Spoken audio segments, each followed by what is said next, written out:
দেখলাম যে লক্ষ্যবস্তু যেখানে রাখো বিম্বের অবস্থান কোথায় হবে এটা কিন্তু নির্দিষ্ট, এটা কিন্তু আন্দাজে রাখলে হবে না, একদম সোজা কথা, ঠিক না বাবা? তাহলে আমরা প্রথম থেকে রিভিশন করব, তোমরা বলবা আমার সাথে সাথে। অসীমে রাখলে লক্ষ্যবস্তু বিম্বের অবস্থান কোথায় হবে? এই তো পারে গেছে, ঠিক আছে, ঠিক না? অসীম ও বক্রতার মাঝে লক্ষ্যবস্তু রাখলে বিম্বের অবস্থান কোথায় হবে?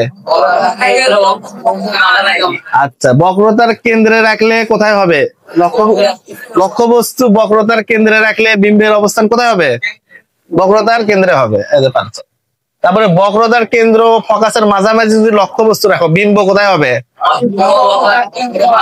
অসীম ও বক্রতার কেন্দ্রের মাঝামাঝি। আচ্ছা, তাহলে লক্ষ্যবস্তুকে যদি প্রধান ফোকাসে রাখা হয় বিম্বের অবস্থান কোথায় হবে? আচ্ছা, লক্ষ্যবস্তুকে যদি ফোকাস ও মেরুর মাঝে রাখো বিম্বের অবস্থান কোথায় হবে? তাহলে আমরা অবতল দর্পণের সবগুলো বিম্বের অবস্থান, লক্ষ্যবস্তুর অবস্থান জেনে গেলাম। পর্যায়ক্রমে চিত্র বর্ণনা, এভাবে বিম্বের বৈশিষ্ট্য সবকিছু শেখানো হবে। আজকে একটা শেখালাম, পরবর্তী ক্লাসে ইনশাআল্লাহ বাকিগুলো শেখাবো। তাই কেমন লাগলো?